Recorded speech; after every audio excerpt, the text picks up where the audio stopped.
কি বলছিস কি রে ফাটা? Condom balloon? হ্যাঁ রে বলা, খুব দামি বেলুন। আজকে সকালে আমি আর দাদু যখন টিভি দেখছিলাম তখন টিভিতে দেখলাম একটা মেয়ে দুধু বার করে দিয়ে ওই বেলুনের অ্যাডভার্টাইজ দিচ্ছিল। কি বলিস কি রে?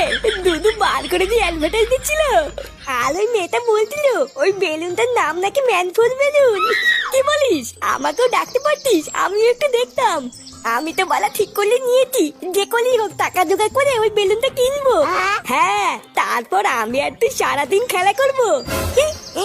চুদ না, আমি টাকা জোগাড় করে গায়ে ফাটিয়ে বেলুনটা কিনে আনবো আর তুমি খেলা করবে, তাই না? পালা, তুই যদি বেলুন কেনার জন্য টাকা দিস তাহলে খেলতে দিব, না হলে দিব না। এইসব তুই কি বলছিস ফাটা? তুই আমার বন্ধু না? আমি জানি জানি, বন্ধু না পান ওই সবই বোধ মারার তাল।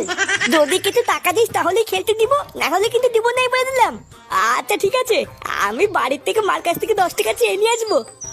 আচ্ছা ঠিক আছে, তুই 10 টাকা ব্যবস্থা কর, আর বাকি টাকা তো আমি দাদুর কাছ থেকে চেয়ে নিয়ে আসবো। বন্ধুরা